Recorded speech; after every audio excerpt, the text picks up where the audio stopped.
Hey, what's up, everybody? It's me. I'm doing a quick little DrumBus effects rack tour. I want to show you this effects rack. It's available in the free preset section of the Mixitecture member site.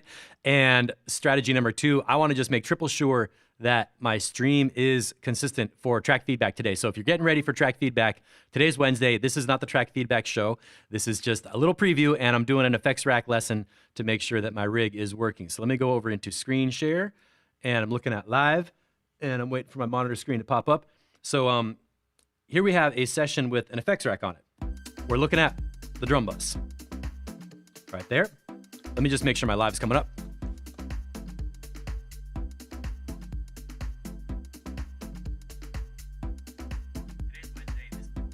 There it is.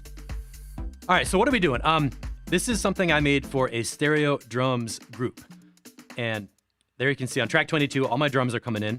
This is a drums group with a bunch of stuff going on. Now, I could put the effects rack on the drums group over here, but I decided to do it in a DrumBus so I could bring in the reverb, right? There's my drum reverb. It's going to the DrumBus. Here's the DrumBus, which means I can set different reverbs for all those sounds, bring them in over here, and do some effects processing. There's just the drums bypassed, and there's the effects rack. So what I'm gonna do is go through the macro knobs on here, show you what they're doing and how they sound, and at the end, you can grab a link and get this effects rack to play with on your own drum effects to make them sound better. So the basic thing I'm doing first, in the input level thing, I have 12 dB of gain. I'm gonna take that off, just kind of reset this whole thing. So now it's got kind of a low level. My basic goal in this is to make the drums louder, more crisp, and sound good. Pretty simple. There's a lot of things you can do with that. Let's start with the mid-side EQ. If you don't know what mid-side is, you twist that knob down, and you can bypass it. It's not an essential thing for everybody, but it allows you to get the drums to feel a little bit wider and have a center focus.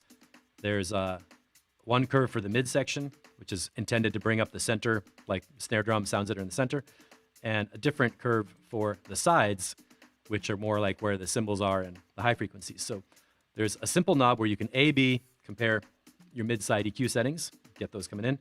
Next, there's a high-pass filter. Now, what are we doing with this? Well, if you have a group of drums, mostly we have a kick drum on a separate channel in electronic music, so I don't want a super low frequencies in my drum group. So if you're using some drum loops that have kick drums or some low stuff in there, you might need to take that out with your high-pass filter. So I set this up to go all the way up here, and if you don't need it, the knob is mapped to bypass the effects. I like to do this in all my racks because I don't always want to use every plugin in every rack.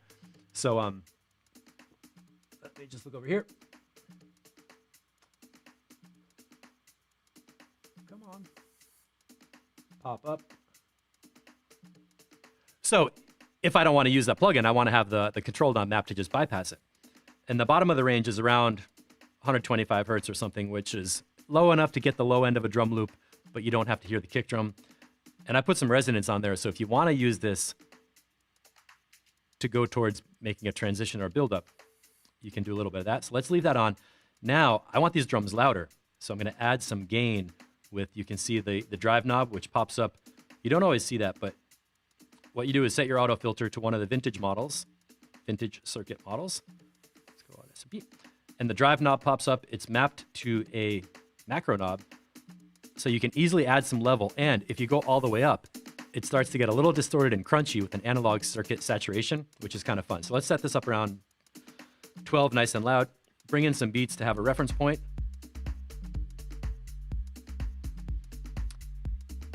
And let's leave that alone and go on to the glue compressor. This is a one knob compressor setup. I love doing these. The point here is that when you're using a compressor, the threshold and the makeup gain work as a pair. So as your threshold comes down, the gain reduction kicks in, the sound gets quieter, for a rough term. You use makeup gain to raise the level back up so your overall sound is louder, but with the dynamics compressed into a tighter range. So basically you hear more of the sound. If there's a quiet part of the sound, that can get raised up so the quiet part doesn't drop out.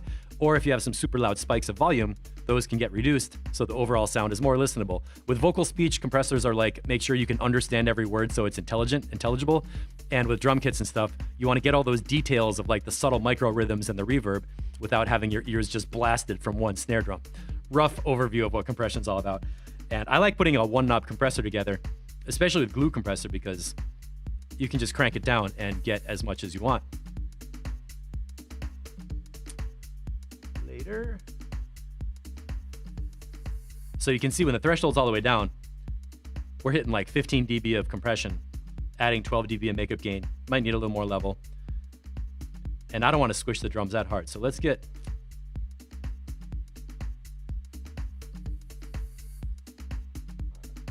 That's a nice balance. There's about 5 dB of compression, 6 something makeup gain. And now we get to the fun part with the DrumBus plugin, which is great for tone shaping and squashing your track. You can go to extreme settings or just use it in a subtle way. So let's start off. The crunch knob turns the plugin on and off. Let's hear what happens here.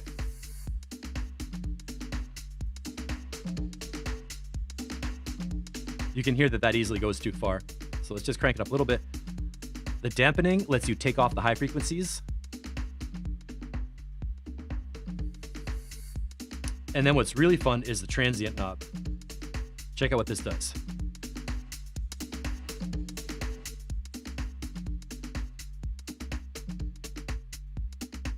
When you crank it down to the negative settings, it really dries up the loop. It chops it into a shorter, more staccato, more percussive kind of thing.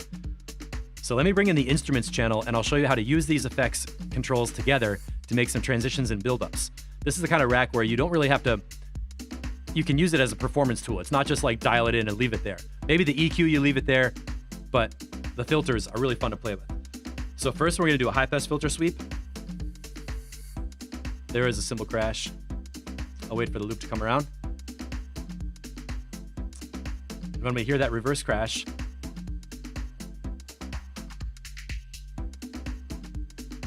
you can do these kind of things.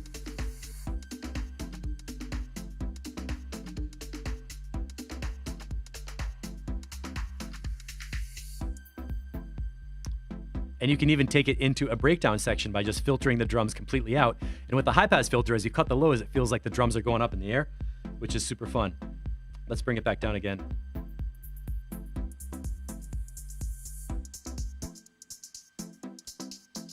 For example, you could cut out the kick drum, slowly roll the drums back down.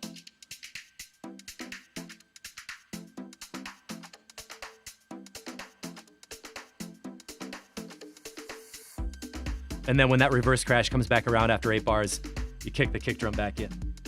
Little example of how I might use a high pass filter for transitions in drums. Now let's go on the other direction and use the DrumBus dampening sound to kind of muffle the drums down towards a breakdown. That's right here.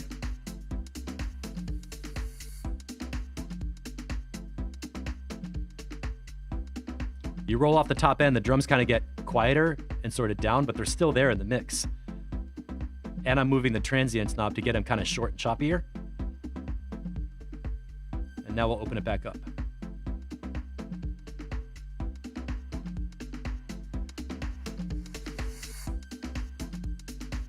And as I went the other way with the DrumBus transients, it's like the sound gets squashed and it feels more like the reverb gets louder, like a swell. One more time.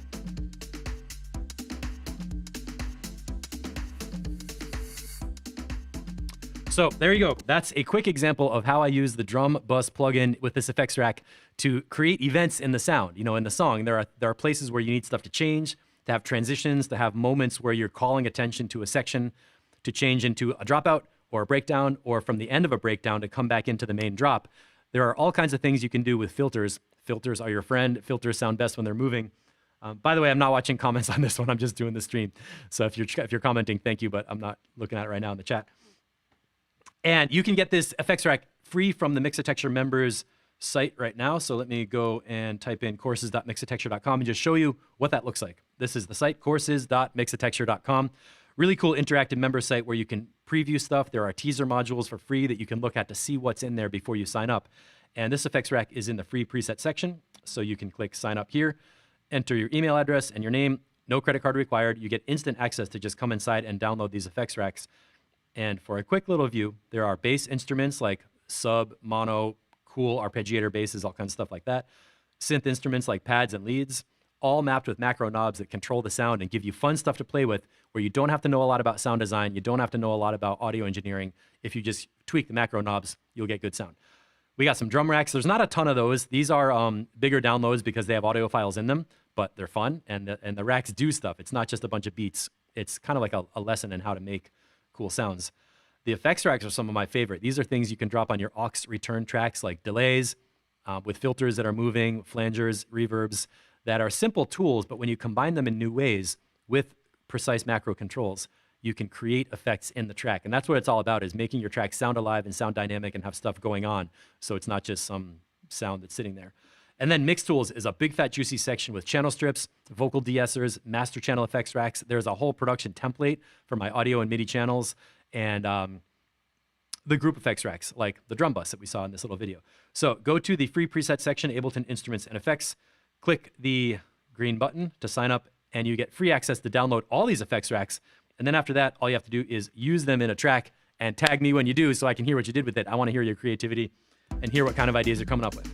So that's it. I'm Steve Knotts. Thanks for watching. And track feedback is starting in about 45 minutes right here on the Mixotexture YouTube channel. We're going to play music from the Mixotexture producers in Discord in our track feedback crew, which you can also join. Find it in the Mixotexture member site, courses.mixotexture.com. And I'll see you all real soon. Looks like the stream kept going, so I think we are good to go. See you, everybody.